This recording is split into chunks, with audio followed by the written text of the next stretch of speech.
Evo, Slemenova špica iz Vršiča. Koliko časa sva hodila? 55 minut, kar je zelo hitro. Pot je do vrat totalno ista, kot če greš po Hanzovi poti na Ferato, na Mojstrovko, po Ferati Hanzova pot na Malo Mojstrovko.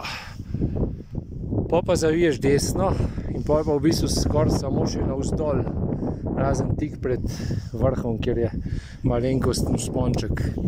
Tole je severna stena Mojstrovk, ful huda.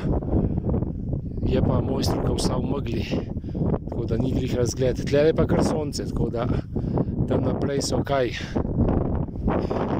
jalovci nekje, pa ti hribi, ki so, ne pa oni, ki jih ni. Vini, pejt, pridi, Vini bi že šel. Je pa super, da je tlele sonce, ker se pravim, glih Mojstrovke so v megli, se nič ne vidijo. Zdaj pa gremo pogledati, če tlele razgled, kaj se vidi. Jezero Vini, pejt. Niti ne piha kaj dost, ker je super. Razgled. Pot je super lahka v bistvu, tam je očitno še malo snega. Pot je dost lahka, super potka, nimaš kaj faliti pol, ker si že v vratcih, iz vratih desno in to je to. Pol te lepo piše, Smerokazi, Slemenova špica pa vse. Tam nekje je Tamar dol, a se vidi, ali se ne vidi, jaz ne vem. Ja je, tiste v bistvu tam planica.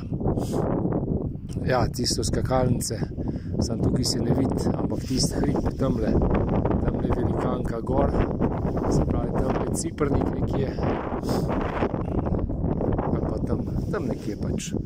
Skratka, to je to za ta denar.